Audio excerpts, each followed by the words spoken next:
גידיו, זכות הקהל הקדוש וזכות המצוות שנעשו הערב יהיו לכפותו ויוכלו בו כל ברכות כל מכן יהי רצון ונאמר אמן.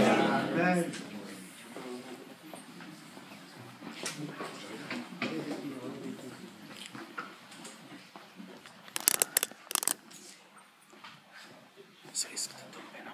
Ça tombe pas? Non, je ne pense pas, merci. Le thème de ce soir, c'est le fanatisme.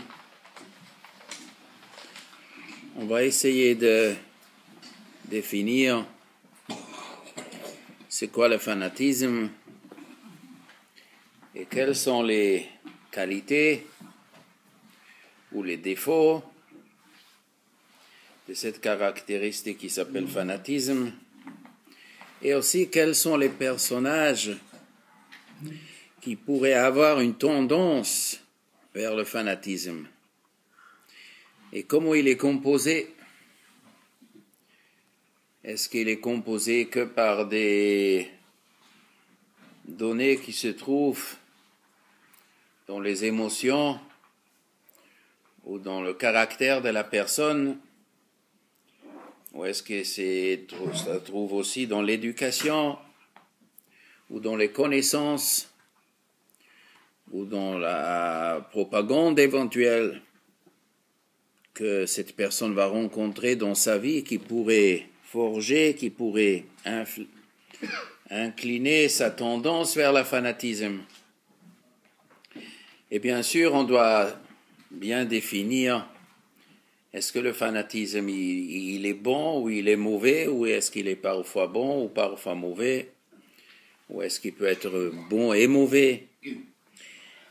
Et après, on va voir un peu des exemples qu'on voit dans le monde, qu'on voit dans la Torah, qu'on voit dans l'histoire.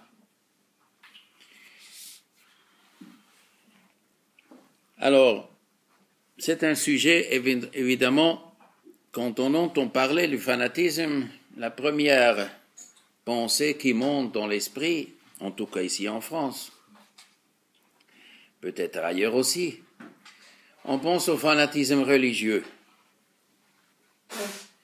Et comme on pense depuis les années de Voltaire, c'est la tolérance qui est la valeur bien louée, donc le fanatisme religieux, il est conspué. Alors donc, quand on dit fanatisme en France, c'est automatiquement une connotation péjorative, parce qu'on pense tout de suite au fanatisme religieux, qui est en France considéré comme un défaut, et qui pourrait être un défaut, oui.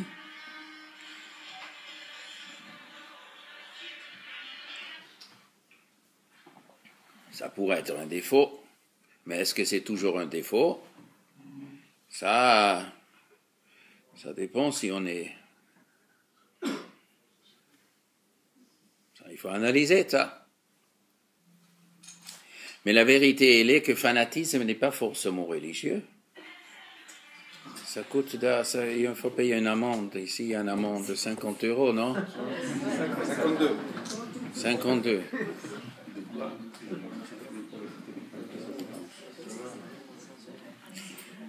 Le fanatisme est un phénomène qui n'est pas forcément de connotation religieuse.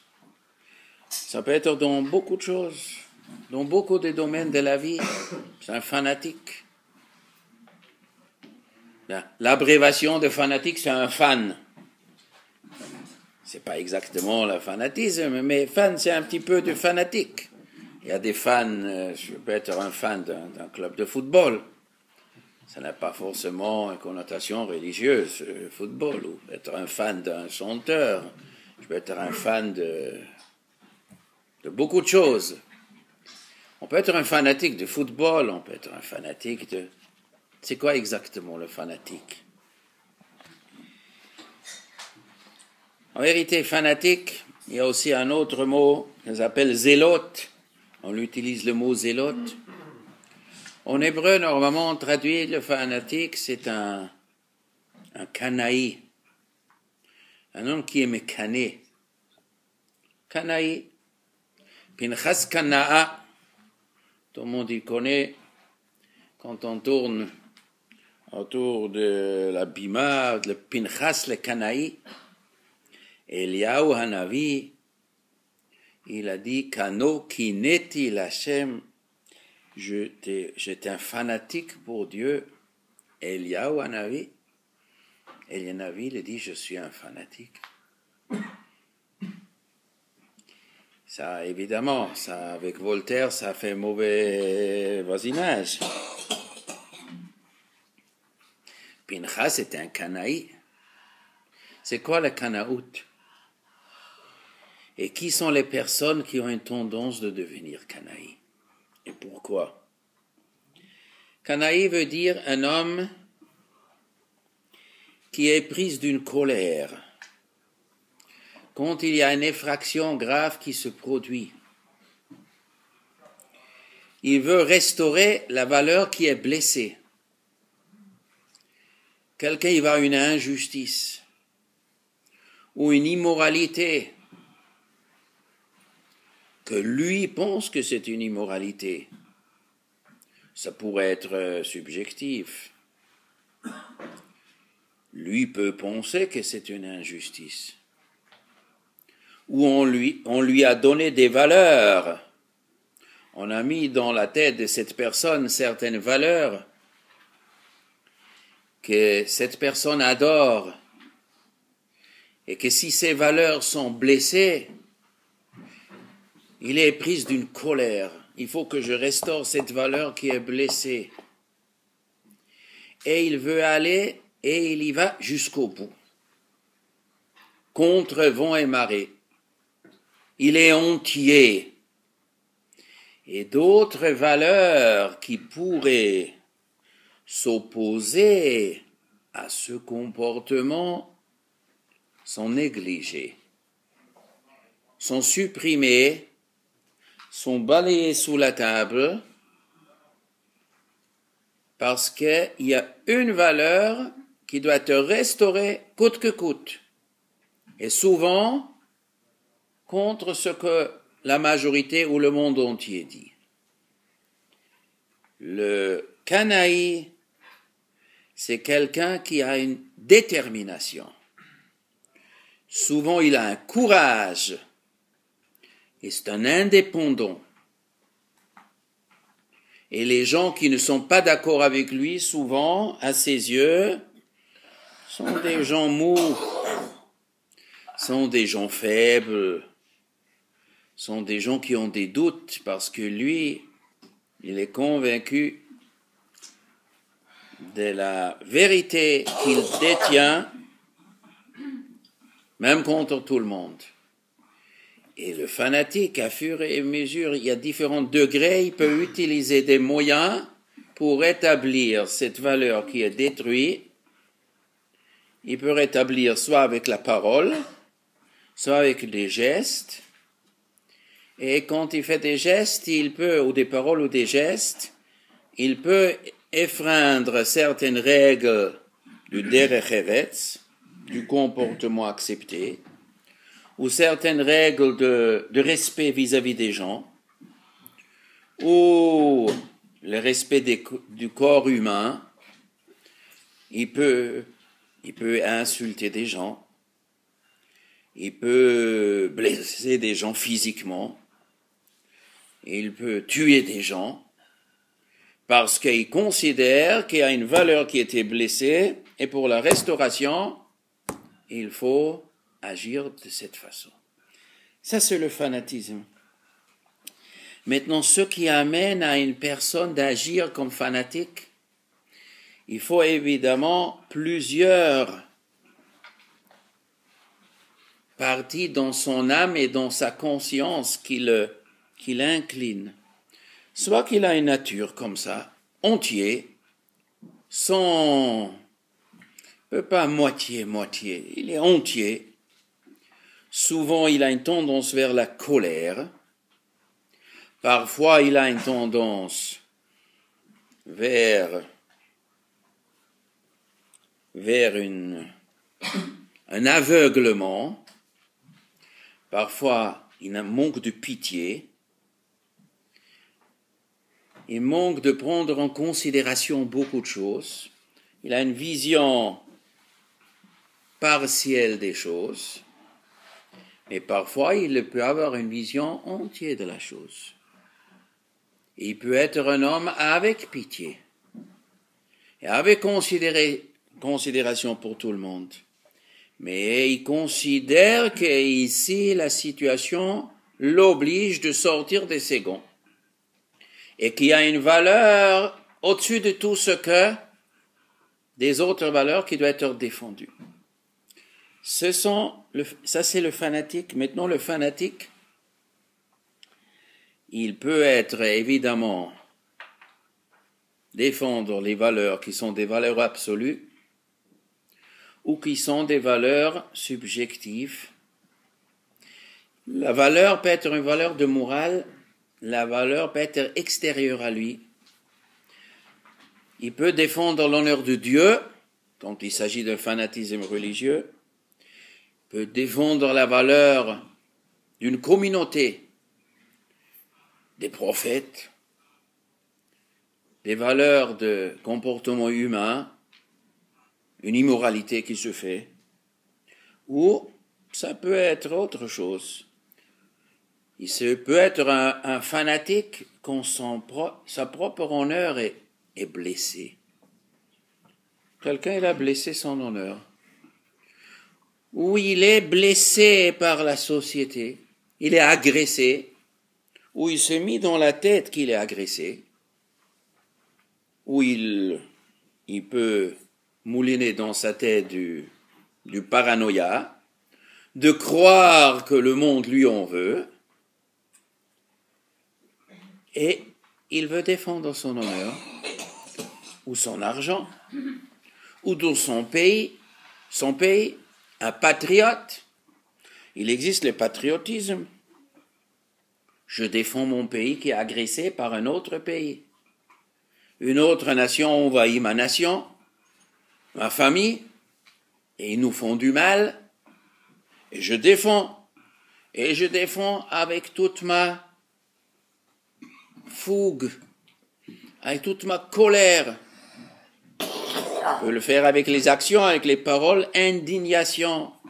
Il y a des gens qui écrivent des fois des livres, des manifestes indignés.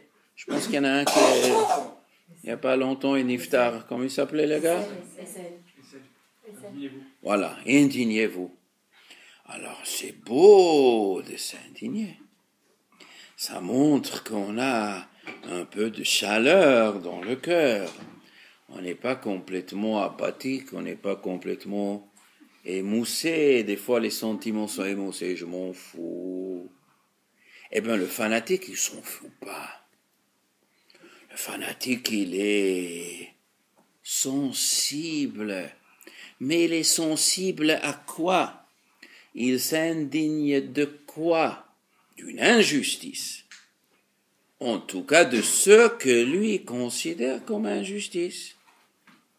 Si jamais on lui a fait de propagande, et il est tombé dans une propagande, on lui a inversé les valeurs, si sur le persécuteur et le persécuté, on inverse les données, alors on peut trouver un fanatique sérieux, intègre, qui défend pas la bonne valeur. Mais chez lui, c'est la bonne valeur parce que il vit dans un monde qui ne correspond pas à la réalité. Entre le bon fanatique et le mauvais fanatique, il faut voir sur quoi est basé, à quel moment il a décidé d'être un fanatique et quelle est la valeur qu'il défend. Et il faut voir, évidemment, est-ce que c'est quelque chose de personnel? C'est son honneur personnel. Est-ce que son fanatisme est basé pour aller défendre jusqu'au bout son propre honneur qui est touché, ou l'honneur d'autres personnes, ou l'honneur de Dieu, Après, il faut analyser si on veut juger si un fanatisme est bon et mauvais. Il faut voir si vraiment son action, elle est utile ou elle est inutile. Ou si c'est du vent. Ça c'est la base de la base. C'est le début de ce qu'on doit analyser chaque fois quand on entend un homme parler, ou on voit un homme agir, ou des gens agir avec des gestes de fanatisme. Alors, on va voir un petit peu plus. Dans la Torah, est-ce que nous avons des exemples de fanatisme? Est-ce que la Torah, elle a donné un jugement de valeur, afin de nous pouvoir orienter à savoir est-ce que c'est bon, est-ce que c'est mauvais. Alors, je vais prendre quelques exemples de la Torah qui sont connus évidemment. On va essayer de les éclairer un petit peu. Il n'y a pas longtemps, 2, 3, 4 semaines, on a fait une histoire. Tout le monde connaît l'histoire de Shrem. Quand Yaakov Avinu est arrivé avec ses enfants, ils se sont installés dans la ville de Shrem. Et là-bas, le maire de la ville, il avait fiston du maire. Il a vu Dina, la fille de Yaakov. Elle lui a plu. Et sans demander, il a pris Dina chez lui à la maison. Et il a fait ce qu'il a fait. Bon. Les frères, ils ont entendu ça, quoi? Quelqu'un, il a touché notre sœur Dina. Ah non, ça ne se passe pas comme ça. Ils étaient très en colère, il est marqué dans la Torah. Très en colère. Vayit'atzevu ha'anashim me'od. Les gens, ils étaient très en colère. Ça, déjà, il faut analyser. Cette colère, c'est une colère sainte ou cette colère, c'est une colère malsaine. La colère, c'est une émotion bonne ou mauvaise. Comme il dit le Rambam, on ne peut pas dire sur une émotion, ou même si c'est un caractère de façon définitive, bonne ou mauvaise. Parce que caractère, ça s'appelle mida. Et mida se traduit mesure. Une mesure. Tous les médecins, ils savent, ou plutôt les pharmaciens, que quand on demande à un pharmacien, voilà, il est malade, il lui faut un médicament. Est-ce que ce médicament est bon pour guérir cette maladie ou pas? Alors, si le pharmacien il dit oui, c'est bon, et après le malade il va dire, alors si c'est bon, alors qu'est-ce que je dois prendre? Eh bien, vous prenez une cuillère de café le matin, une cuillère de café le soir, et si le malade il va dire si, une cuillère de café, une cuillère le soir, qu'est-ce qu'il me dit le médecin? Pendant 7 jours, ça guérit. Alors, si je vais prendre une cuillère de soupe le matin, et à midi et le soir, je vais guérir dans 2 jours. Et parfois, il faut après que le croque-mort le ramasse. Et après, on va dire, mais le médecin, il a dit que c'est bon, mais mida, seulement à condition que c'est la bonne mesure. Mais si vous exagérez, c'est mauvais. Évidemment, la colère. Les frères, ils avaient une colère. On peut dire, la colère, c'est quoi la colère? C'est que ton kavod, il est touché. Notre sœur était touchée. Il a osé de toucher notre sœur.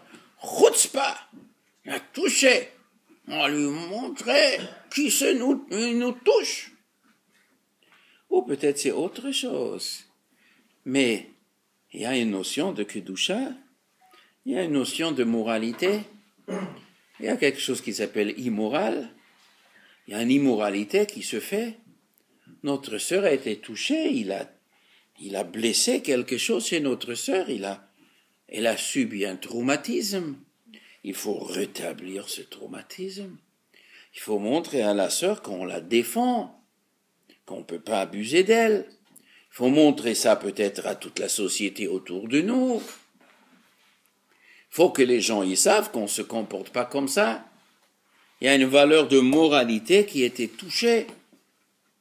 Et si Akadosh Baruch Hu, il a créé l'émotion qui s'appelle colère, l'indignation, c'est bien pour qu'on ne reste pas insensible.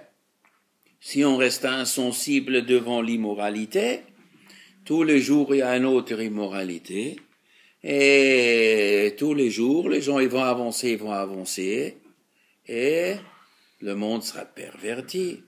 Alors Akadosh Baruch Hu, il a créé la notion, je me mets en colère, et des fois il faut que j'agisse, et c'est ça que les frères ont décidé.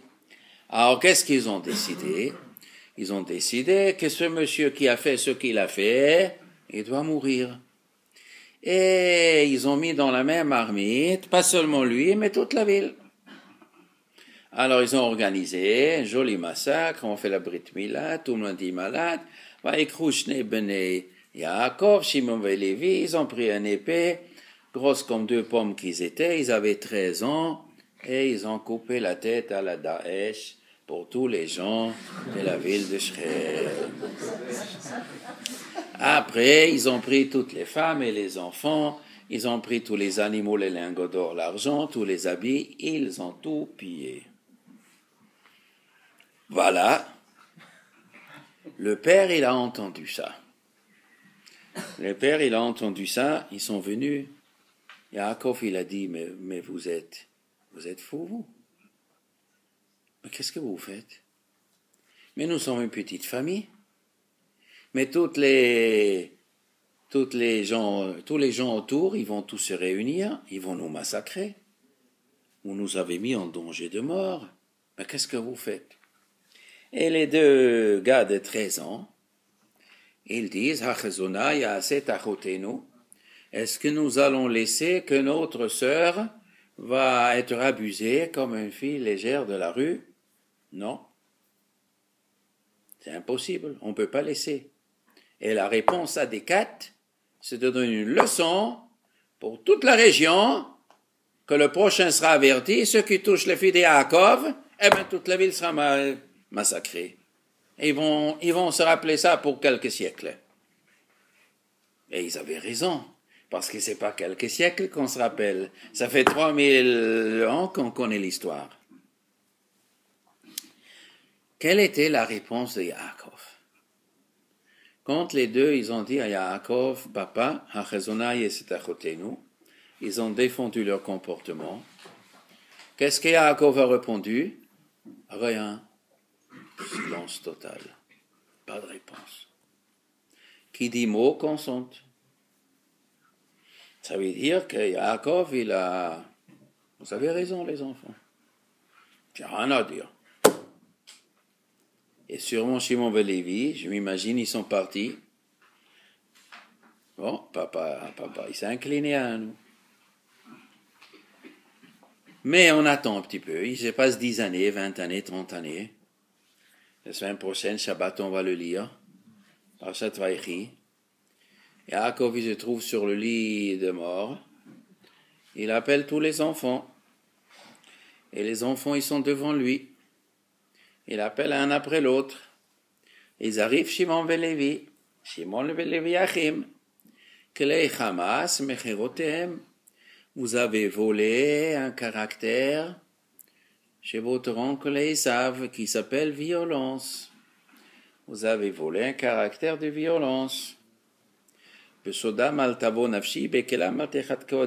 manipulation, ce que vous avez concocté là-bas à Shrem, je ne suis pas d'accord.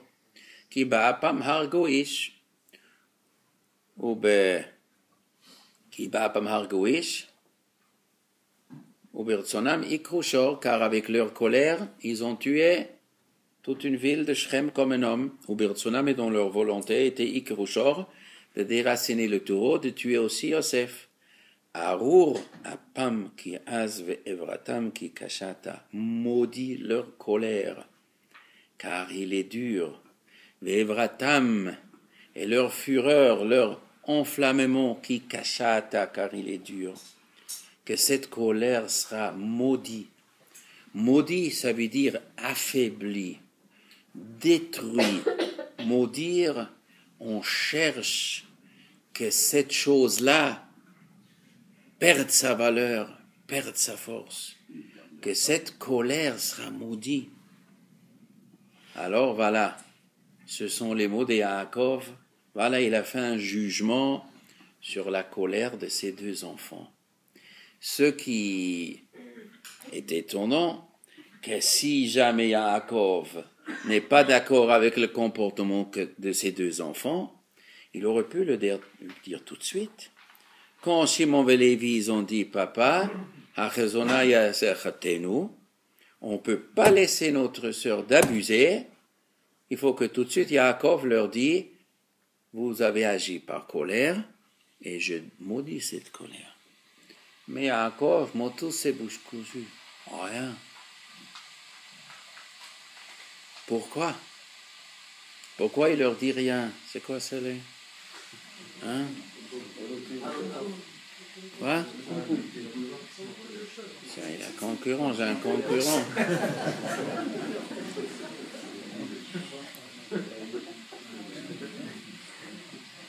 Mais le pshat, il est quand quelqu'un il fait un geste de fanatisme, étant donné qu'il existe du fanatisme qui est pur, qui est juste, où vraiment la personne, ce qui lui fait mal au cœur, c'est vraiment l'immoralité qui a été faite. Et les dégâts réels qui étaient faits, qu'il veut rétablir, qu'il veut réparer. Et il existe un fanatisme où c'est l'orgueil personnel qui était.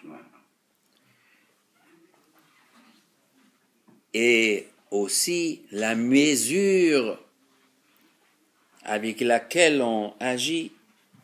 Alors Yaakov Avinu a dit, je vois mes deux enfants, ils sont sûrs qu'ils ont agi bien. Ils sont sûrs qu'ils ont agi bien.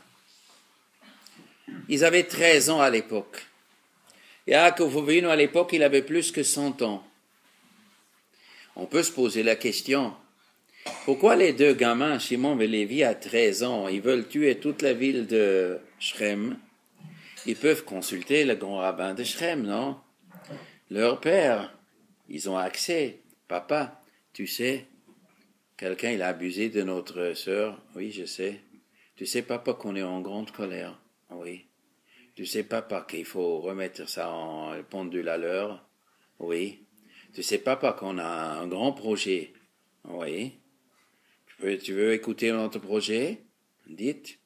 Eh bien, on a aiguisé notre couteau, on va couper demain la tête de tous ces gens-là.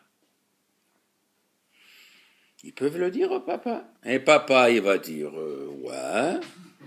Mon papa va dire, Mon papa va dire, je déconseille.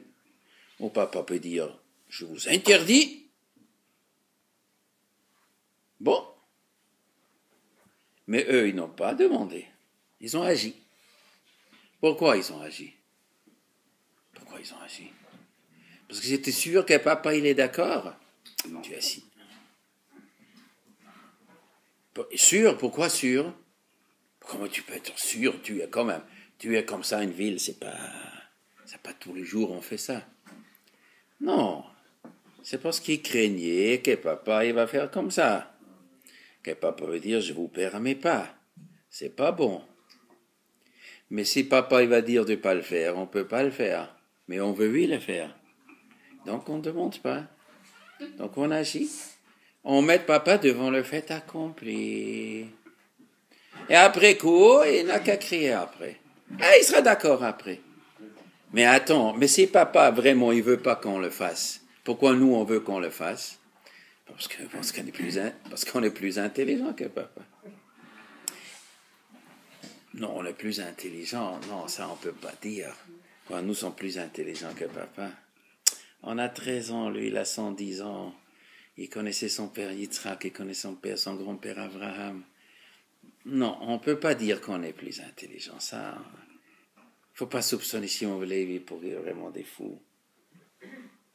Non, c'est peu. Papa, il est plus intelligent, mais parce qu'il est plus intelligent, il n'a plus la ferveur de la jeunesse. Il est déjà dans l'âge, il sait plus, les jeunes. Nous, on a encore le feu. Et cette affaire doit être réglée avec le feu de la jeunesse. Oui, mais papa aussi, une fois, il était jeune. Oui, mais avec l'âge, on devient un peu... Bon, on ne veut pas demander, on va agir. Bon, Yaakov dit rien. On va voir. Qu'est-ce qui se passe après cette histoire? Après cette histoire, la Torah continue à raconter, et Yosef, il fait des rêves. Et voilà, il raconte à ses frères, vous savez, frérot, je me suis vu dans le rêve. On est en train de couper du blé et on fait des gerbes. Et alors ma gerbe, elle se lève. Et j'ai vu 11 gerbes autour de moi. 11 gerbes, vos 11 gerbes, sont venus se prosterner à mes pieds. Qu'est-ce que ça veut dire? Eh ben, vous l'avez compris. Oui, on a compris, frère. Tu veux qu'on se prosterne à tes pieds? Même pas dans le rêve. Ah oui, mais j'ai vu un deuxième rêve. J'ai bien vu 11 étoiles, avec le soleil, la lune, sont venus se prosterner à mes pieds. C'est quoi, encore une fois? Tu veux qu'on se prosterne à tes pieds? Ah oui, mais c'est pas moi qui veux, c'est Dieu qui veut. C'est le rêve, roi HaKodesh, le ciel, il veut que vous vous prosternez à mes pieds. Ah non, ça passe pas comme ça. Alors le texte, il dit, Yaakov, il va visiter ses 10 frères qui sont en train de faire paître les moutons de leur père. Voilà, le rêveur qui vient. Bon, enfin, on va le prendre, on va le tuer. Après, on va se débrouiller avec ses rêves. Ça y est, on va le tuer, ce type. Pourquoi voulez-vous me tuer, frère? Mais parce que tu es fou. Je suis fou. Bon, en quoi ça vous dérange que je suis fou? Non, mais tu as blessé une grande valeur. Ah, quelle valeur j'ai blessé? Mais tu nous dis qu'on doit se prosterner devant tes pieds. Oui, mes frères. Mais tu veux être le roi sur nous? Oui, monsieur. Mais tu comprends pas que tu nous blesses? Quoi? Mais tu nous blesses? Mais je blesse quoi? Mais nous, on va se prosterner devant tes pieds? Oui, vous allez vous prosterner devant mes pieds. Mais tu nous blesses. Je vous quoi? Mais c'est un déshonneur pour nous. Nous, on se prosterne devant toi. Mais ça nous fait honte. Ah, ça vous fait honte. Alors vous voulez faire quoi exactement, les frères? Eh bien, on va te couper la tête. Vous voulez me couper la tête? Pourquoi? Parce que tu nous fais honte. Et alors pourquoi vous me coupez la tête? Mais il faut rétablir la valeur, l'échelle des valeurs. Quelle échelle de valeurs? Mais nous sommes des gens importants, on n'a pas à se prosterner devant toi. Ah oui. On est très en colère contre toi, tu comprends? Ah oui. Et donc, on te coupe la tête. Et si Rouven ne laisse pas, Rouven il a arraché Shimon et Lévi, alors au moins ici il a son cobra vénéneux, avec son scorpion, on te jette dessus. Mais non, vous n'allez pas me faire ça. Mais pourquoi? Mais il faut rétablir ici l'honneur des gens. Quel honneur? Mais notre honneur est blessé. Ah, votre honneur est blessé. Oui, très blessé, tu mérites la mort pour ça. Ah bon. Et ils l'ont fait. À la fin, quand Yaakov il est sur le lit de mort, il apporte Shimon et Lévi. Shimon ben Lévi, mais qu'est-ce que vous avez fait avec votre colère? Ki ba'apam hargu ish, ou birtsonam ikru shor. Avec votre colère, avec votre colère, vous avez tué toute une ville de Shrem. Mais dans votre volonté était aussi de tuer votre frère. Shrem, une ville, vous avez tué. Quel était votre argument? Mais la sainteté de notre sœur est en danger. La moralité de la fille de Yaakov. C'est la kedusha la sainteté de Yaakov, ou c'est notre sœur a été touchée. Quoi? Notre sœur? C'est parce que c'est la vôtre? Ou c'est parce que c'est une valeur de kedusha? Qu'est-ce qu'il vous a bouilli?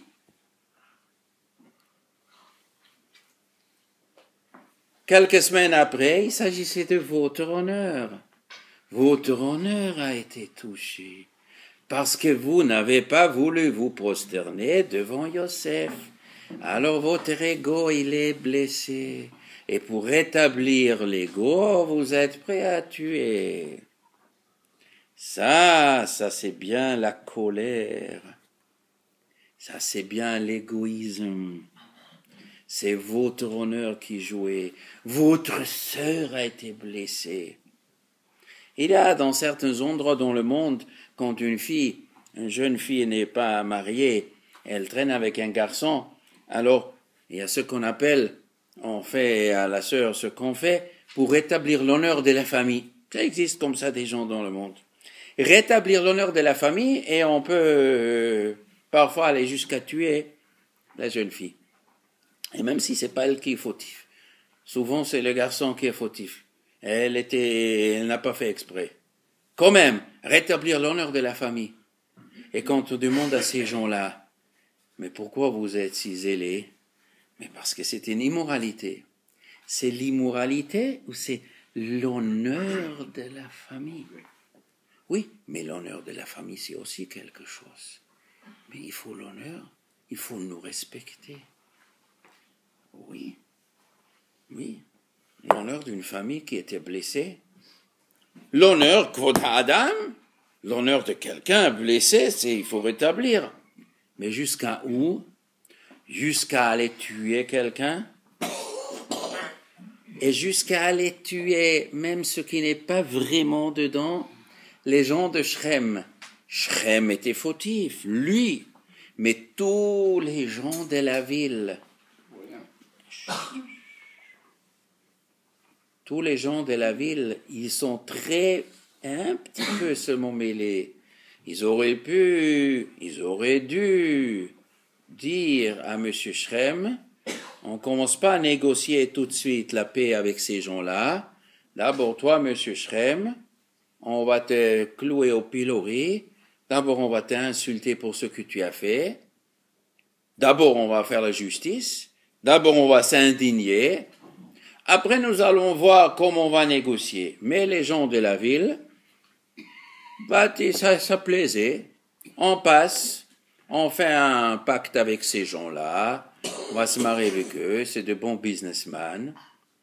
Et l'immoralité n'est venue connue. Alors, ils sont fautifs, mais ils sont fautifs jusqu'ils méritent la mort. Jusqu'ils méritent la mort. Pour l'immoralité, ils méritent la mort. Non, mais pour notre honneur, il faut montrer aux gens. On nous a touchés. Alors, Evratam qui cachata, ça, ce que Yaakov, il a dit.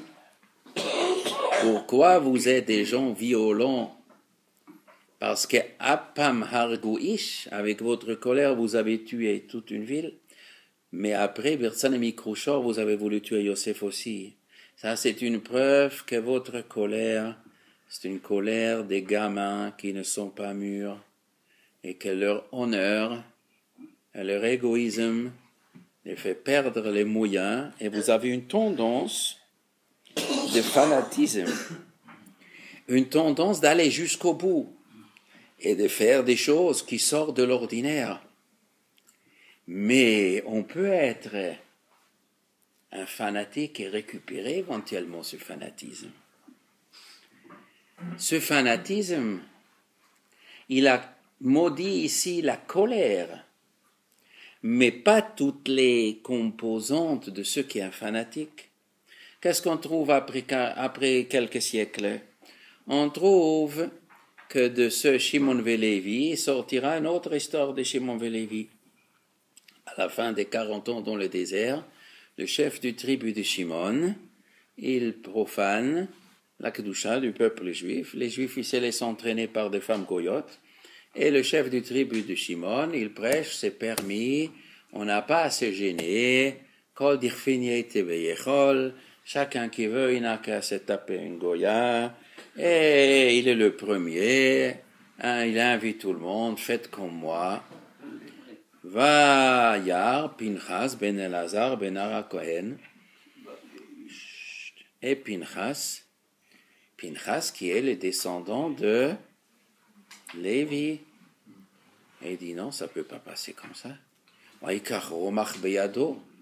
Il prend une lance et il court et il tue.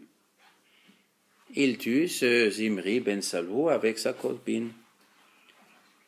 Il tue. Et le peuple juif, on est moi. Mais qui c'est ce fou-là? Mais qu'est-ce qu'il a fait? Mais il se prend pour qui, ce Pinchas? Ah! Lui, comment il dit Rashi? Comment il disait les juifs? C'est l'arrière-petit-fils de Yitro, chez Pitem Agalim la Avodat Elilim, Uba, Vaharak, Nasib et Israël. C'est un arrière-petit-fils d'un homme qui a engraissé les veaux pour l'idolâtrie. Il est venu pour tuer Nasib et Israël. Alors, Akadosh Baruch Hu, il téléphone à Moshe et il dit, Pinchas, ben Elazar, ben Aaron HaKohen, Heshiv et Chamati, va ben Israël, bekano et kinati betocham, velo chilit et ben Israël, bekinati, lachen est mort, hinin noten lo briti shalom. Je le salue. Je salue l'acte de Pinchas. Phénoménal. Je suis content. Grâce à lui, j'ai pas exterminé les Juifs. Éternellement, il peut être mon serviteur.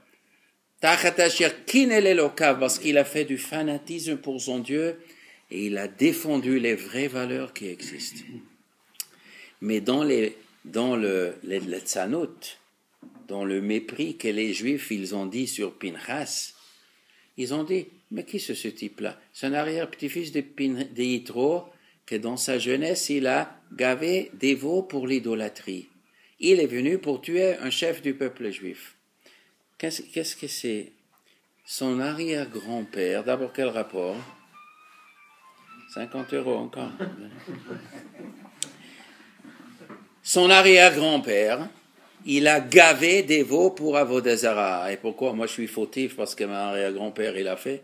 Et il a gavé des veaux. Et s'il n'avait pas gavé des veaux, s'il aurait acheté des veaux au marché, il a gavé des gros veaux pour l'idolâtrie.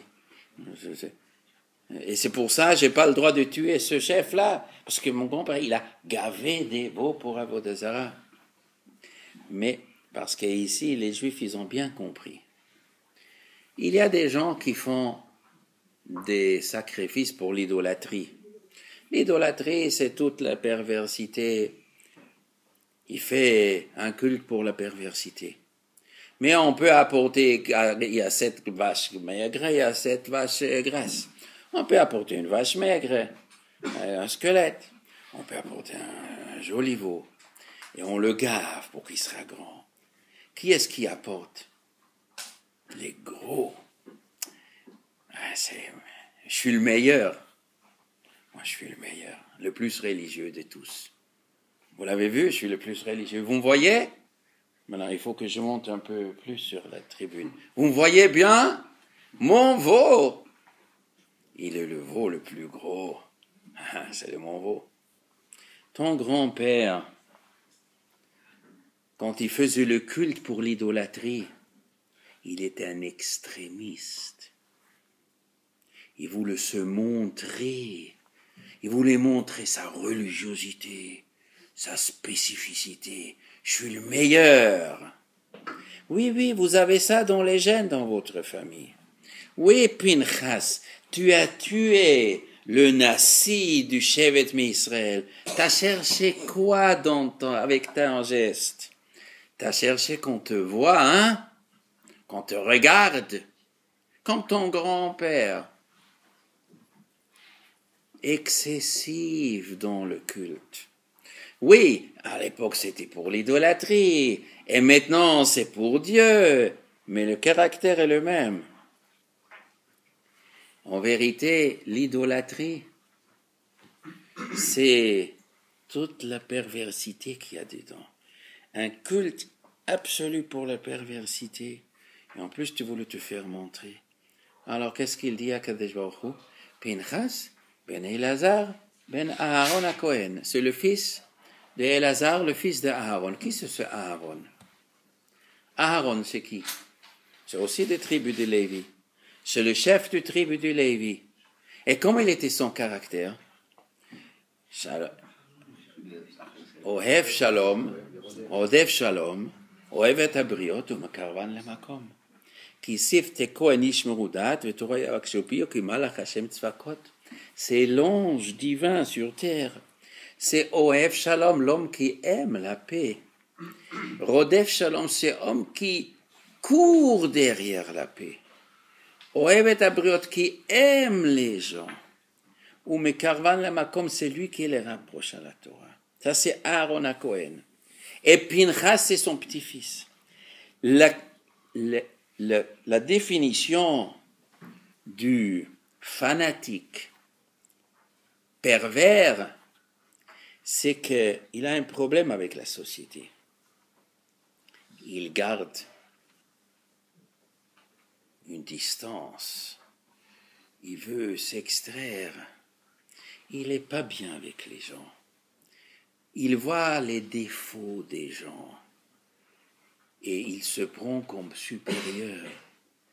Et il aime de voir les erreurs chez les gens pour pouvoir les critiquer. Et Aaron à Cohen, il voit les erreurs des gens pour les réparer, pour faire qu'ils n'existent plus, pour voir que les gens s'entendent bien. Il ne kiffe pas de voir les gens dans leur faiblesse pour pouvoir dire je suis meilleur et toi tu as ce défaut. Et si jamais je vois que l'autre avec son défaut il va se réparer, non, je veux pas qu'il se répare parce qu'il va devenir mieux que moi, mais moi je veux me sentir mieux que lui. Donc c'est bien que les autres ils sont inférieurs. Et Aaron, il est celui qui rodef shalom, ohev et abriot ou mekarvan lemakom. C'est l'homme de la paix. Et Pinchas, cet homme de la paix, pour lui, la paix, c'est la valeur presque suprême. Et ce Pinchas, il dit, ce que Zimri a fait est inadmissible. Non, on ne peut pas laisser ça. On est obligé de défendre l'honneur de Dieu, l'honneur de la moralité. Si j'interviens pas d'une façon énergique, les gens ils vont dire c'est pas grave l'immoralité. Il faut mettre les points sur les i, coûte que coûte. Je vais aller tuer le chef. Mais tuer, tu vas tuer, j'ai pas de solution. L'honneur de Dieu est en jeu. Mais tu seras grillé chez les gens. Tu sors de ta fonction de Kohen. Je vais perdre tout. L'honneur de Dieu, et il peut me tuer, Zimri. Il a risqué sa vie. Jusqu'au boutiste, dur. Mais au même moment, qu'est-ce qu'il est écrit? Vayamod Pinchas vayifalel. Asa plilot imkono. La Gemara dit, avant qu'il a tué, il a fait un tfila Hashem. Il dit à Kadesh Baruch Hu, qu'est-ce que tu fais? Tu tues 24 000 juifs pour ce type-là? Non, c'est pas possible. Il a lutté contre Dieu pour défendre les juifs. il a lutté contre le juif pour défendre l'honneur de Dieu. Il a fait un double travail. Qu'est-ce qu'on donne au Kohanim? Zroa l'chayim vekeva, le bras de chaque animal qu'on fait la shrita. Chaque juif qui fait la shrita doit donner 3 dons au Kohen. Zroa l'chayim vekeva, le bras, parce que vayikach romach beyado. La keva du veau, de la vache, parce qu'elle kavata. Et la joue on donne au Kohen. Parce que Vayam Pinchas, il fallait parce qu'il parlait avec Hachem. Comment tu fais une chose? Les Juifs, tu tues des Juifs à cause de ce type. Il défendait les Juifs. Parce que ça ne le kiffait pas de faire du mal à un Juif. Parce que c'était une horreur pour lui. Mais on est obligé. Il n'y a pas de solution. Quand il n'y a pas de solution, il n'y a pas de solution. Et Akadosh Baruch Hu, il a dit, je te salue. Ton courage et ta détermination.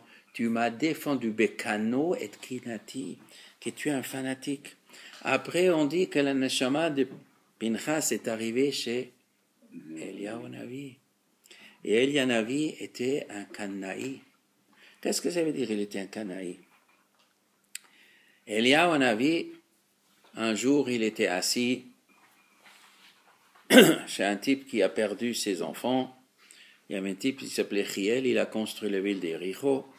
Et Yoshua ben Nun, il avait dit que celui qui construit la ville d'Éricho, quand il va commencer à construire la ville, son premier fils il mourra. S'il continue à s'entêter, eh ben ses autres enfants ils mourront. Et quand il va mettre la porte de la ville, eh ben son dernier fils il mourra. Il y en a un qui était têtu, et il allait jusqu'au bout, et il a mis les portes, et son dernier fils il est mort.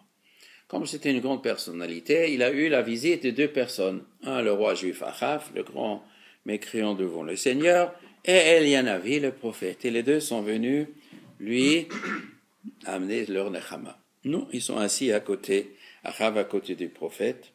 Alors Achav, il dit à Eliyahu Navi, tu sais, l'élève, il est plus fort que le maître. Et Eliyahu Navi, il dit, ça veut dire quoi? Il dit, le maître, c'est Moshe Rabbeinu. L'élève, c'est Yoshua ben Nun. Moshe Rabbeinu, il a dit dans la Torah que si les Juifs y font l'idolâtrie, il n'y aura pas de pluie.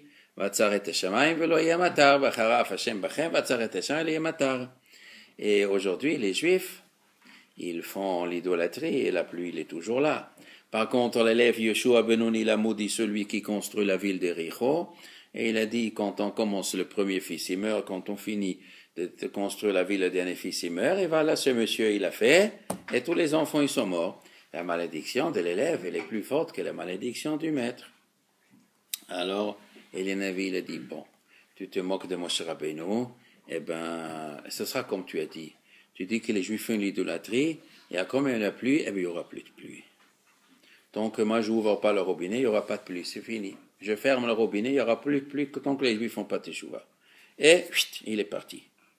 Pendant 3 années, pas une goutte de pluie. Et les Juifs, ils meurent.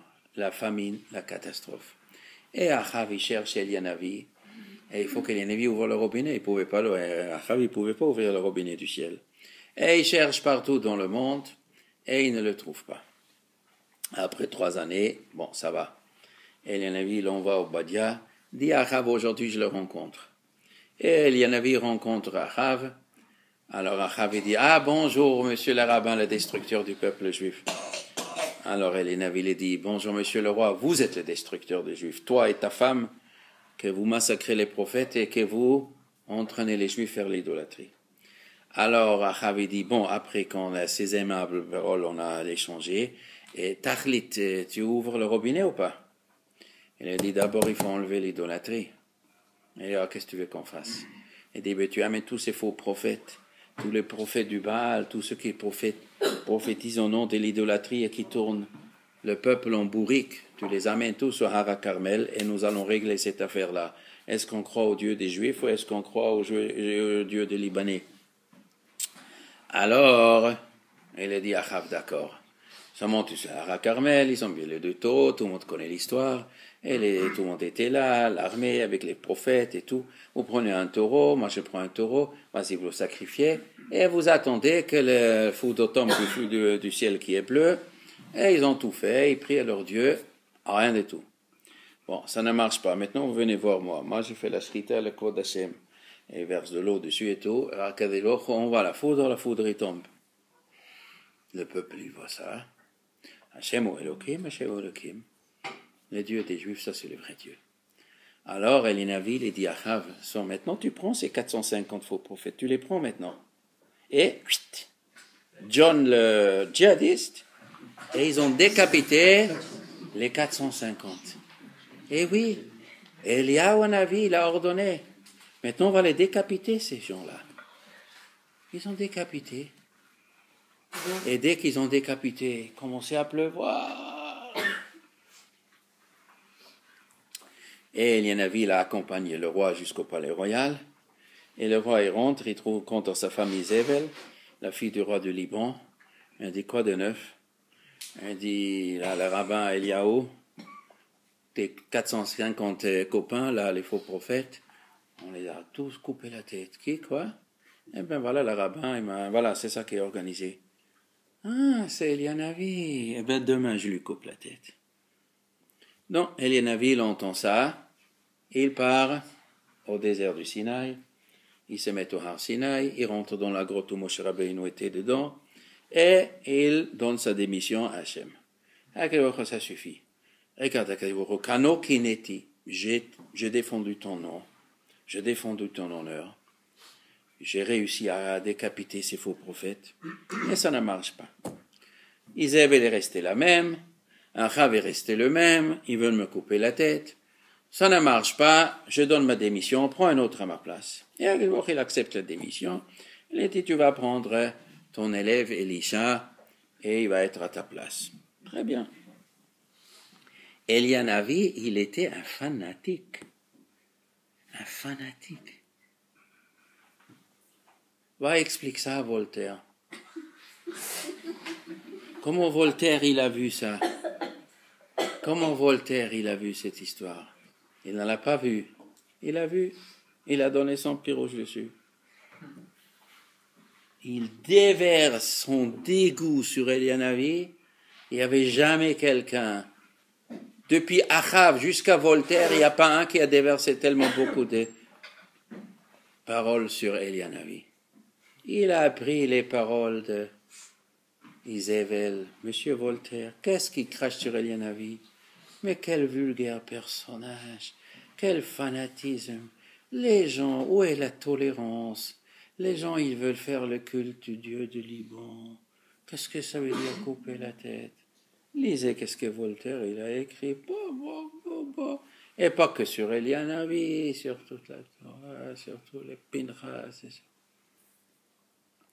Mais la meilleure de tout, c'est que quand les Juifs ils ont fait le veau d'or, Moshe Rabbeinu il a pris les louchot, il les a cassés. Et après il a dit, Mil Hashem Elai, qui est pour Dieu, qui se met autour de moi, et Asfer Lavkol Bnei Levi. Alors tous les Lévis ils sont mis autour. Alors Moshe Rabbeinu il a dit, Milo Yetchem Hayom. Aujourd'hui, vous voulez grandir.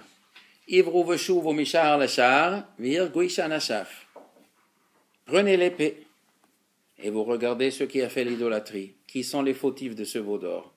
Ces gens-là qui ont fait le veau d'or comme il faut, ceux-là, vous les prenez et vous les égorgez. Il faut justice qui sera faite. Le peuple juif a changé. On a reçu le Torah Har Sinaï.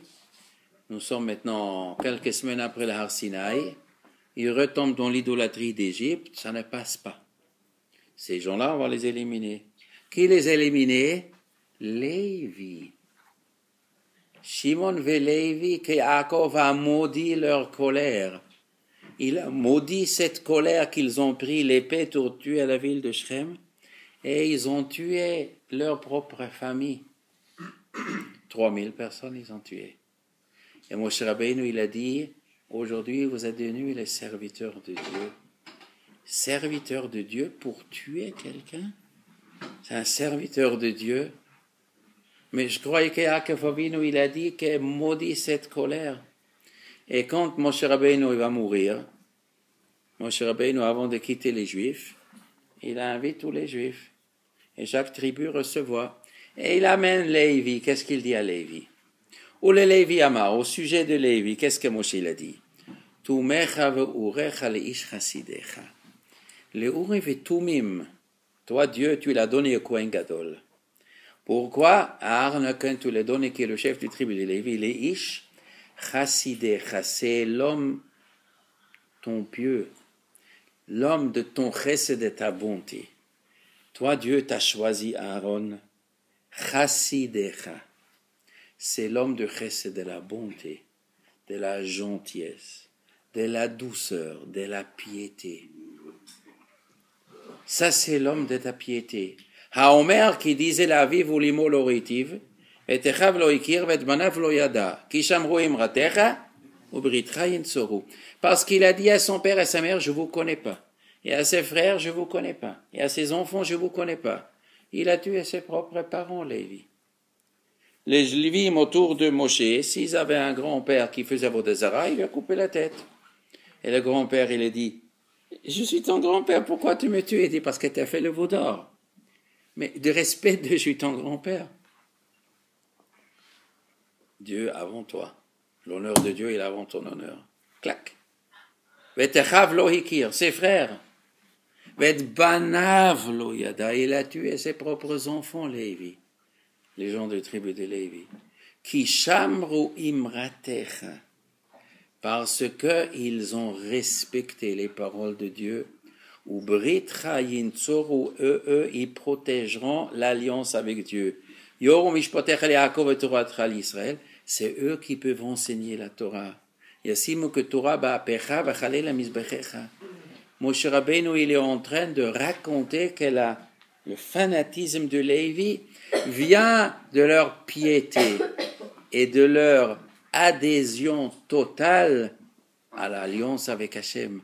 Et après, Moshe Rabbeinu finit Barech Hachem Chilo, Ufoal Yadav Tirtse. Que Dieu bénit l'armée de Lévi. Ufoal Yadav Tirtse. Et que l'œuvre de sa main qui sera acceptée au ciel. Machatz Motnaim Konmav, ou Mesanav Minyakomun. Et quand ils donnent des coups dans les anges de leurs ennemis, que les ennemis ne peuvent plus se lever. Que Dieu bénit l'armée de Lévi quand ils cognent leurs ennemis qui ne peuvent plus se lever. Mais quelle armée de Lévi? Depuis quand Lévi a une armée? Lévi, il est dispensé de la guerre. Quand tous les Juifs sont mobilisés pour aller à la guerre, on n'a pas le droit de prendre un homme du tribu de Lévi, parce que le tribu de Lévi, il est réservé pour Yorum Mishpotecha Yaakov, ils doivent être à la Yeshiva, ils doivent être au Kollel, d'étudier et d'enseigner la Torah, ils ne doivent pas être des guerriers. Et comment Moshe Rabbeinu peut dire Baruch Hashem Chelo, que Dieu il bénit l'armée? Et quelle armée? Une armée qui casse les anges de leurs ennemis. Ça c'est la question de Rashi. Qu'est-ce que Rashi répond? Qu'il s'agit de la guerre de Hashmonaïm, l'histoire de Hanouka. Quand Matithia au Kohen Gadol avec ses 12 enfants, ils ont pris l'épée et ils ont allé tuer les Grecs, et ils ont allé tuer aussi des Juifs qui collaboraient avec les Grecs. Et ces Juifs-là qui ont empêché les autres Juifs de faire les mitzvot et qui ont persécuté les Juifs religieux, les Hashmonaïm, ils ont fait la guerre. Et cette armée-là, Moshe Rabbeinu, il est béni. Barech Hashem Chelo, que Dieu, il bénit cette armée, comme ça Rashi rapporte au nom de Chazal, et qu'il donne un coup à leurs ennemis qui ne peuvent pas se lever. Ici, Moshe Rabbeinu, il est en train de quoi? De s'opposer à 180 degrés à tout ce que Yaakov a dit. Yaakov, il a maudit avec les paroles les plus dures le fanatisme de Lévi, et Moshe Rabbeinu, il est en train de donner les louanges fantastiques au fanatisme de Lévi. Qu'est-ce que ça nous apprend? Ça nous apprend que ce Lévi, une fois qu'il a entendu que son père, il s'est énervé contre sa colère, Lévi, il a fait une introspection. Et Lévi, il a dit, il faut que je change complètement mon comportement. Il faut que je devienne un homme de chesed. Il faut éliminer la colère. Papa, il a maudit la colère. Il faut que je lutte contre cette colère. Il faut que je suis l'homme gentil et du chesed. Et qu'être que gentil avec mes frères. Et il est devenu Tumecha Vurecha Lish Chasidecha. Il a fabriqué les tribus de Lévi, le summum de gentillesse avec Aaron à Cohen. Mais la piété et la fougue, et être entier pour garder la moralité du peuple juif, il a gardé ça. C'est un homme entier. Et quand il faut agir pour l'honneur de Dieu, il a gardé toute cette chaleur. Mais là, les Lévites, ils ont consulté Moshe. Moshe les a appelés, faites-le. Ivrou veshuv, ils n'ont pas agi sur leur tête, n'ont pas agi sur leur coup de tête.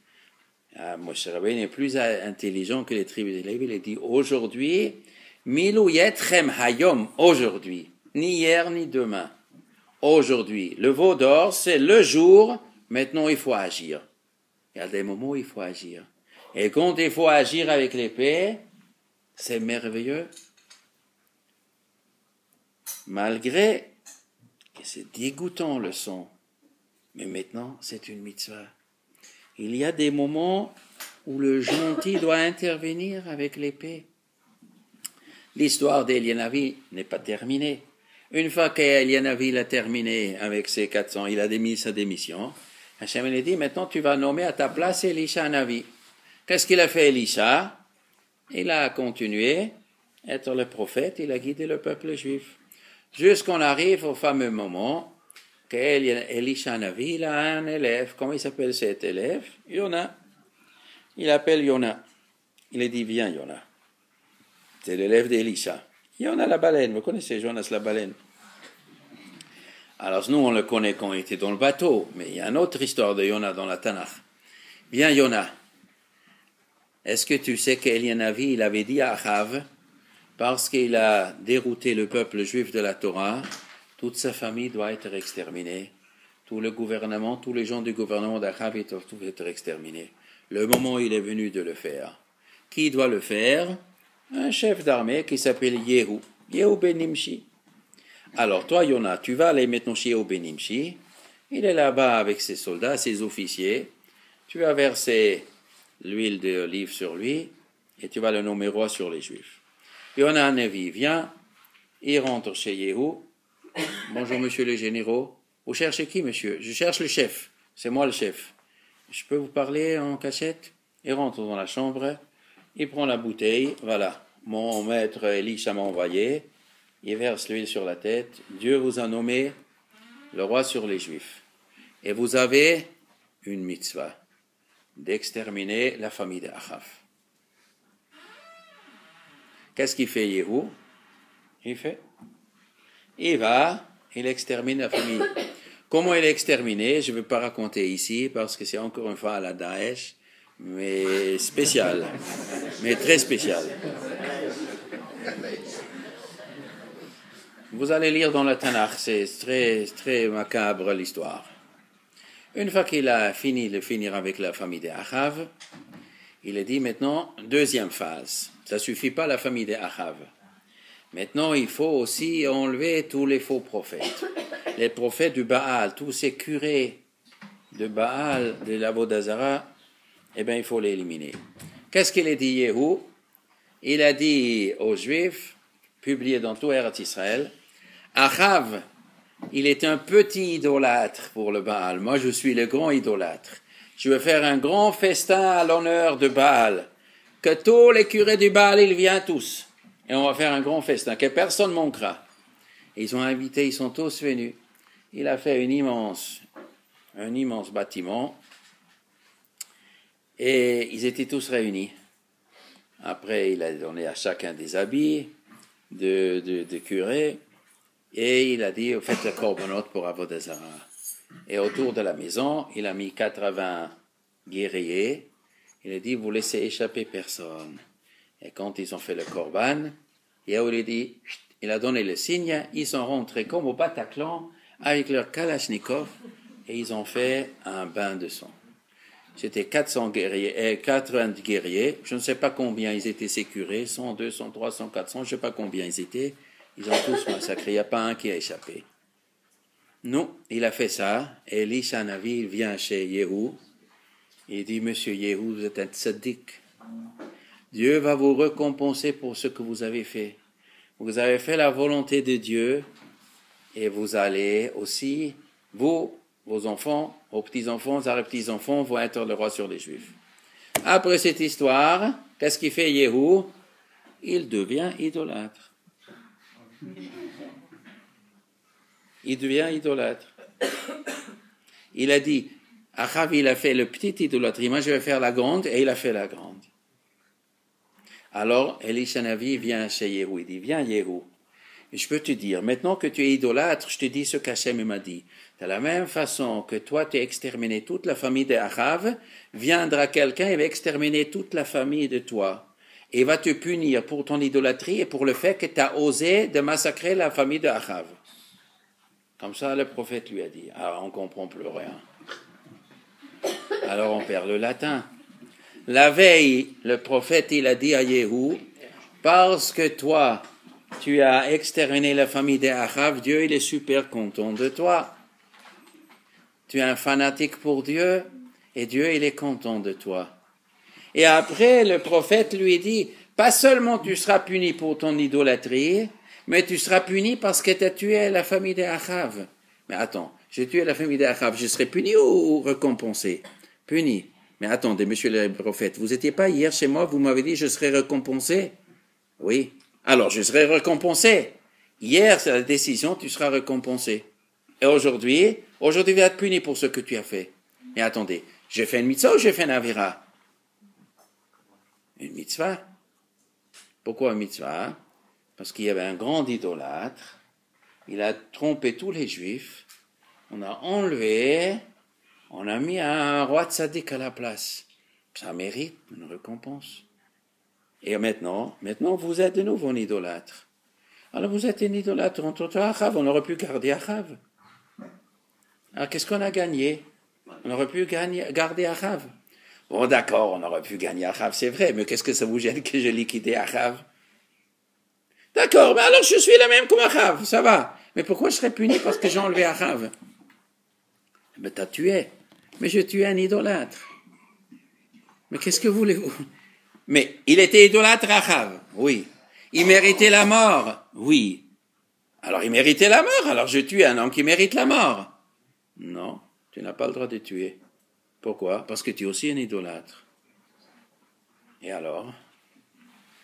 Mais lui mérite la mort, mais toi aussi. Bon, alors moi aussi. Mais pourquoi vous allez me punir parce que je le tuais? Parce que tu as tué. Parce que tuer, c'est péché. Et hier, j'avais reçu une récompense. Hier, la tuerie a été pour changer le peuple juif. Hier, c'était, vous avez défendu l'honneur de Dieu. Vous avez donné une nouvelle direction au peuple juif. Alors, il y a des cas exceptionnels où tuer, c'est une mitzvah. Mais quand vous faites la même idolâtrie qu'Achav, tuer, c'est un péché. Vous êtes un vulgaire voyou. Vous êtes un colérique. Vous êtes un idolâtre et vous avez utilisé l'ordre que je vous ai donné hier d'éliminer les idolâtres, vous les avez utilisés pour vous mettre à la place. Vous avez cherché la royauté. Vous avez cherché de devenir le chef. Et vous avez dit, le prophète, il m'a nommé, il m'a permis de zigouiller le roi, et je peux les tous éliminer, et je me mets à la place. Ah, pourquoi vous m'avez dit que je serais récompensé? Parce que je croyais hier que tu le fais pour l'honneur de Dieu, mais tu ne l'as pas fait pour l'honneur de Dieu. Tu es comme lui. Tu es comme lui. Tu es un vulgaire voyou, qu'au nom de Dieu, il s'accapare la royauté. Eh bien, tu seras puni pas que pour l'idolâtrie, tu seras puni aussi pour ce que tu as fait à la famille d'Achav. Il y a une histoire dans la Gemara. Quelle heure est-il? 10h25. Encore quelques minutes. Il est marqué dans la Gemara, quand il y avait la destruction du deuxième Beth Amikdash, il y avait une secte qui est montée. Cette secte, on appelle les chrétiens. Les christianismes ont commencé à monter et ils ont demandé aux Juifs d'abandonner la Torah. Apikorsim, de renégats, ils ont demandé aux Juifs de suivre un faux prophète. Alors, c'est devenu pire et pire chaque jour, un peu pire.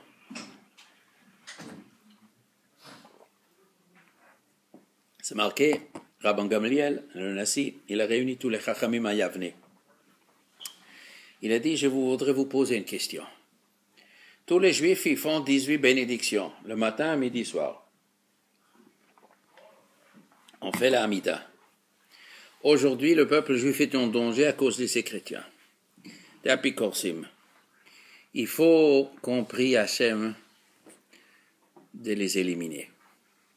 Qui est-ce qui est capable d'ajouter une 19e bénédiction? Qui est-ce qui est capable de me formuler un texte? Il s'est levé un monsieur, il s'appelait Shmuel HaKatan. Un des Tanaïm, Shmuel HaKatan, copain de Rabban Gamliel. Il dit, moi je vous formule, monsieur le rabbin, et quel bracha il a fait? Que les apékorsim réussiront pas avec leur dessein, et tous ceux qui malchinim,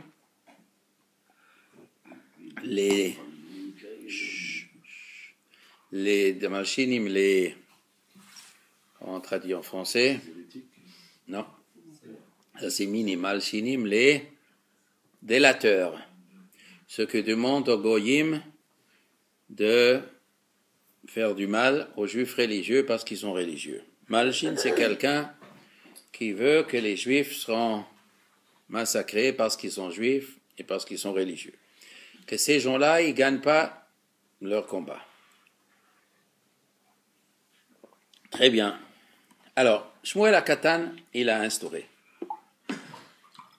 Quand Shmuel HaKatan, il est niftar, la Gemara nous raconte, les gens, ils ont pleuré, ils ont dit, Hay Anav, quel homme modeste, Hay Chassid, quel homme de bonté, de piété. Talmido shel Hillel Hazaken, c'était l'élève de Hillel. Hillel était connu pour sa piété, pour sa bonté, s'est jamais mis en colère, tout le monde connaît l'histoire de Hillel. Et Shmuel HaKatan, c'était l'élève de Hillel. Dans sa modestie, dans sa bonté, ça c'était Shmuel HaKatan. Rabban Gamliel, il a demandé, qui est-ce qui est capable d'inventer un texte contre l'apékorsim?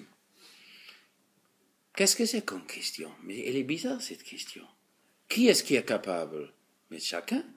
Qu'est-ce que vous voulez, monsieur le rabbin? Eh bien, il faut maudire, c'est apékorsim. Eh bien, maudire, tu prends un vocabulaire arabe et tu traduis en hébreu et tu as toutes les malédictions du monde. Quel est le problème? Pas difficile à trouver des malédictions qui seront maudites, qui rentrent dans la terre, qui seront broyées. Où est le problème? Chacun a une malédiction, tu trouves sur Internet et tapes Wikipédia malédiction et tu en as pour tous les goûts. Où est le problème? Personne des Chachamim m'a osé de dire, je sais, que Shmuel HaKatan. Mais, il y a une Mishnah dans Pirkei Avot. Marqué dans Pirkei Avot, Shmuel HaKatan haya omer. Il y a un Ma'amar dans Pirkei Avot, Shmuel HaKatan, il a dit. Qu'est-ce qu'il a dit, Shmuel HaKatan? Binfol oyivcha al tismach. וביקוש al yagel ליבך, פן יראה השם ברע בעיניו, on s'est marqué à la fin, yagel מעליו אפו. Quand ton ennemi tombe, ne te réjouis pas. Quand il trébuche, que tu ne sois pas à l'aise. De peur que Dieu il va voir ça, ça lui plaira pas.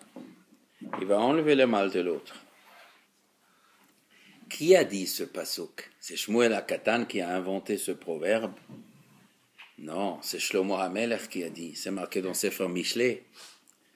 Pilfol oivimcha tismach, c'est Shlomo HaMelech qui a dit. Quand un ennemi, il a du mal, ne te réjouis pas. C'est Shlomo HaMelech qui a dit ça. Et la Mishnah dans Pirkei Avot, elle dit Shmuel Hanavi, Shmuel HaKatan. Il a dit. Mais c'est Shlomo Melech qui a dit.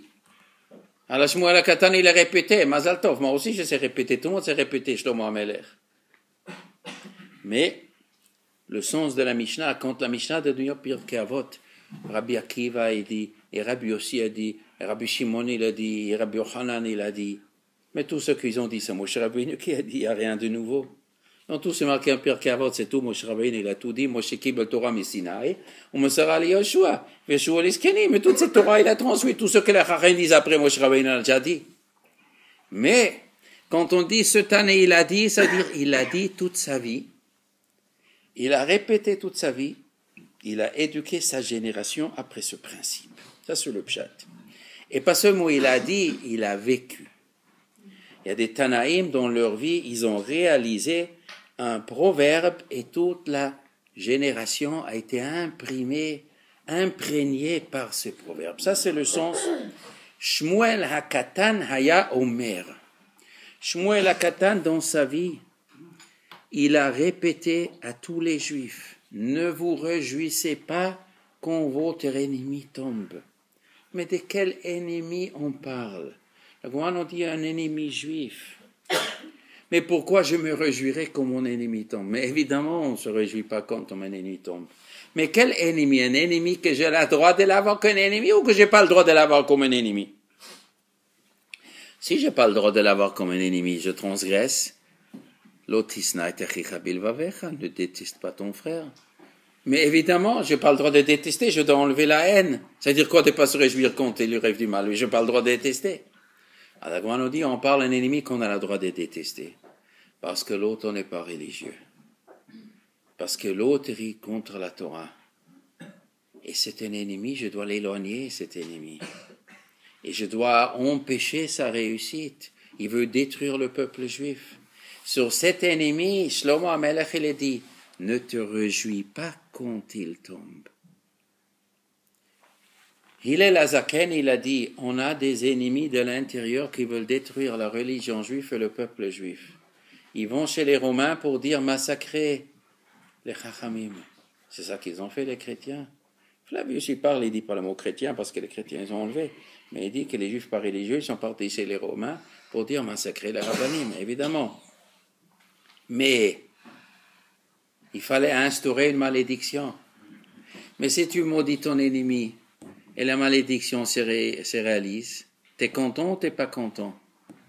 Si tu es content, pas bon, on n'a pas le droit. Ça doit te faire mal au cœur. Il y a des choses qu'on doit faire pour Dieu, mais il faut que ça te fait mal au cœur. Si ça te fait pas mal au cœur, alors toi tu es un abruti. Alors tu es un homme sans cœur. Tu défends le peuple juif sans cœur. Ça te fait pas mal qu'un autre juif il a du mal. Ça c'est interdit. Rabban Gamliel il dit, qui est-ce qui peut instaurer la tfila de la malchinim? Pas n'importe qui peut l'instaurer. Pas n'importe qui. Comment je l'instaure? Moi, je prends les malédictions, je les dis. Mais non, ça ne marche pas comme ça, monsieur. Ça ne marche pas comme ça. Il faut l'instaurer avec une kavana pure. On dit, avant Israël Yaakov, ils ont instauré la tfila. Abraham, il a instauré Shacharit. Mais nous tous, nous faisons Shacharit. C'est-à-dire quoi, il a instauré Shacharit? Il a instauré les satellites. Quand je téléphone, je fais comme ça, je téléphone. Seulement avant que je téléphone, il y en a un qui a mis les satellites, ou il a mis les relais. Il y a un qui a installé la ligne. Abraham il a installé la ligne pour Shacharit, et maintenant c'est facile pour chaque juif. Mais il faut qu'un tzaddik kadosh, il installe la ligne. Yitzhak il a instauré Mincha. Yaakov il a instauré Arvit. Shmuel HaKatan, il a instauré le Velamalchinim. Avec une kavana, lui c'était l'homme le plus modeste des Juifs. L'élève de Hillel, Hay Chassid, Hay Anav, Talmido, chez les Hillel HaZaken, l'homme le plus modeste des Juifs, l'homme le plus tendre des Juifs, le plus chassid, et que toute sa vie il a dit, tu es un ennemi juif, défends-toi, ne te laisse pas influencer, mais il ne faut pas se réjouir quand il lui arrive du mal. Lui, il a éduqué toute la génération comme ça. Lui, il a instauré cette takana. Et quand on dit Vela Malchinu, il ne faut pas se réjouir après quand tu vois que ta tefila, il est accepté. Ça, c'est le sens. Ça, c'est le fanatisme. Le fanatisme qui n'est pas un fanatisme de barbarie. Il y a des gens qui sont fanatiques parce qu'ils aiment le sang. Ils aiment de voir du sang. Il y a des gens, on peut avoir un écran, on regarde des massacres, on est en train de manger des cacahuètes, on transgresse une avéra minatora. Manger des cacahuètes quand on regarde un film d'horreur, c'est un sourd minatora, c'est marqué dans la Torah, l'otochlou à la dame. Ne mangez pas quand on est en train de regarder un crime. Un crime doit faire du mal au ventre. Les frères, ils ont vendu Yosef. Une fois qu'ils ont vendu Yosef, qu'est-ce qu'ils ont fait?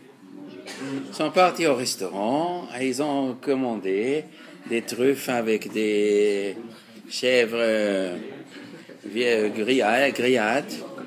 Ils ont organisé un festin. Parce qu'il y a un halakha dans le Mishnah, dans Sanhedrin. Un Sanhedrin qui tue, qui exécute un homme, ce qu'on ne devrait pas faire plus qu'une fois dans 70 ans. Tuer quelqu'un, un Sanhedrin ne doit pas utiliser la peine capitale qui est maximum une fois dans 70 ans. Sinon, on s'appelle un Bedin Chovlanit. Il ne faut pas tuer. Je ne parle pas à l'époque, après le Chorban, qu'on n'a plus le droit de tuer. À l'époque, on pouvait tuer. Tuer, ça doit être la dernière des choses. Et qu'est-ce qu'on fait s'il y en a plusieurs crimes? Eh ben, on n'a pas le droit. Alors, comment tu veux que je fasse?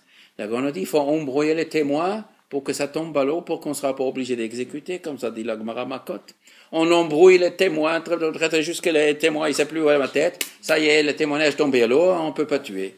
Il faut laisser passer un témoignage qu'une fois dans 70 ans. Parce que ça doit rester exceptionnel. Alors, qu'est-ce que je voulais dire?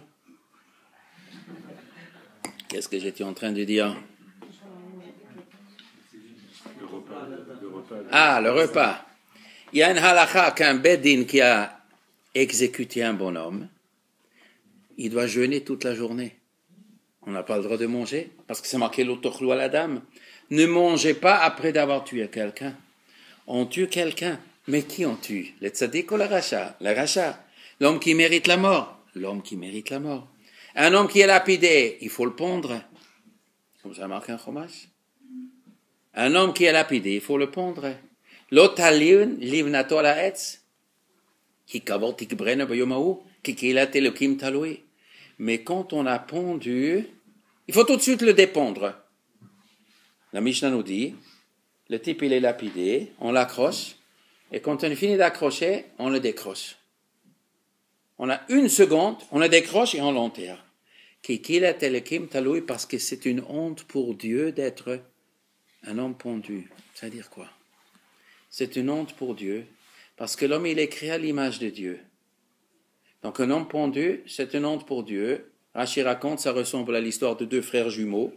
Un devenu le roi et l'autre devenu un bandit. Un jour, le bandit, il a tué. Il s'est fait juger, il s'est fait condamner, il s'est fait exécuter. Alors ils ont pendu le gangster. Alors le roi, il passe, il voit son frère jumeau pendu, il dit, c'est une honte pour moi, les gens ils vont croire c'est moi. Enlevez-le. Là, on raconte, étant donné que l'homme il est créé à l'image de Dieu, donc un homme pendu, les gens ils vont dire, ça c'est l'homme à l'image de Dieu et lui il est pendu. Dieu, ça lui fait mal au cœur. Alors Dieu lui dit, enlevez-le tout de suite et enterrez-le. Alors pourquoi Kadesh a demandé de le tuer? Pourquoi Kadesh a demandé de le pendre? Alors on ne comprend plus rien. Qu'est-ce qu'il veut le bon Dieu? Il nous a demandé de prendre cet assassin-là et le pendre. Et après, il faut l'enlever tout de suite et enterrer parce que c'est non pour Dieu. Alors, il ne faut pas le pondre. Non, il faut oui pondre. Pourquoi? Parce qu'il faut montrer aux gens, c'est grave. Toucher la moralité, c'est grave. Alors, il faut le pondre. Oui. Alors, pourquoi il faut l'enlever? Parce que c'est un honte pour Dieu. Alors, qu'est-ce qui est? Mais ça, c'est Mida. Mida, ça veut dire mesure. On est ici entre l'enclume et le marteau. Il y a la moralité d'un côté et il y a certaines personnes que malheureusement on est obligé d'éliminer. mais il y a l'honneur des humains. Et l'honneur des humains, c'est l'honneur de Dieu. Un homme qui est pendu, c'est une honte pour lui. Et c'est une honte pour Dieu et c'est une honte pour l'humanité. Il faut cacher des choses comme ça. Il ne faut pas voir des choses comme ça. Ça fait que les gens sont des abrutis. Il y a des gens qui aiment de voir des films du sang. Il y a des gens qui aiment de foutre la pagaille dans le monde. Il y a des anarchistes, des faiseurs de rien, des fouteurs de rien, des ratés de l'école, des ratés de la vie. Ils n'ont rien à faire. Et ils entendent, on peut tuer pour le bon Dieu. On peut boire du sang. Et je suis un fanatique pour Dieu. Tu es un fanatique pour Dieu. Tu as raté ton école. Tu es un petit drogué. Tu es un type insolent. Tu te fabriques un truc. Et peut-être il est encore dépressif. Et qu'il veut plus vite mourir parce qu'il ne trouve pas de copine ici. Là en haut, il y en a plus. Et il est un fanatique pour Dieu. Il est devenu fanatique pour Dieu. Et il va mourir comme héros. Ça, c'est là où il y a du sang, là où il y a de la virulence, là où il y a de la colère, là, il faut une grande, grande sainteté. Il faut un homme très pieux. Il faut un ish chassidecha, un homme très pieux. Un homme que de bonté et de modeste et qui défend pas son honneur et qui défend que et dans la bonne mesure et sans colère, il s'indigne parce qu'il y a une immoralité qui se fait et qui se fait consulter par le plus sage. Et il faut intervenir et il faut pas que ça te plaît. Il faut que toi tu seras mieux. Si toi tu seras pas mieux, tu peux pas éliminer quelqu'un si toi tu n'es pas mieux. Pas seulement pour Dieu, même pour faire honte. On va faire honte à quelqu'un, on va l'insulter parce que vous avez fait une immoralité. Si toi tu fais la même immoralité, tu te la fermes. Oui, mais l'autre l'autre est pas correct, mais toi aussi tu es pas correct. C'est la même chose, alors tu n'as pas le droit d'insulter. Pas n'importe qui a le droit de dire moussard aux gens. Voilà, je dis moussard, vous êtes comme ça, et vous? Je suis comme vous. Bon, alors descendez de la tribune. Alors descendez de l'estrade. Vous n'avez pas à parler comme ça, monsieur. Si vous n'êtes pas meilleur, vous n'avez pas le droit de parler. Il y a beaucoup de moralisateurs dans le monde. Ils disent de morale aux autres, ils prêchent aux autres. Et vous êtes quoi? Vous êtes comme nous. Alors, on ne peut plus rien dire. Pas vous, monsieur. Quelqu'un qui mérite de parler. Quelqu'un qui a Rabbi dit, mais qui est-ce qui peut intervenir pour faire la machine? Aucun Tani l'a osé. Moi, je ne peux pas maudire un juif. Moi, je ne peux pas. Maudire un juif, qui je suis? Des Tanaïm, Rabbi Gamliel, il demande, qui est-ce qui peut instaurer la malédiction contre ces vulgaires délateurs?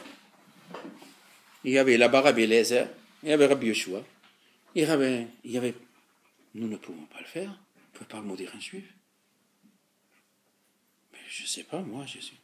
Shmuel a dit, moi, je peux. Moi, j'aime tellement les juifs. Moi, je lutte toute ma vie de ne pas se réjouir, Chas v'Shalom, et je le fais que pour Dieu, pour rien d'autre. Et c'est vraiment le cas qu'il faut. Shmuel Katan, c'est lui qui l'a fait. Pinchas, il a fait. Pinchas ben Elazar. Elian Avi était le Canaï. Elisha Navi était Canaï. Les Lévim, ils étaient des Canaïm. Mais Shimon ben Lévi, c'est pas de bonne chose. Ça, cette colère est maudite. Et tous les autres Canaïm. Yehu aussi, il va se prendre. Toi, tu vas prendre la même claque que Chav a reçu, tu vas aussi recevoir toi. Et aussi pour le fait que tu as utilisé cette virulence, soi-disant pour Dieu, mais ça n'était pas pour Dieu. Bon, d'accord, Shabbat Tov.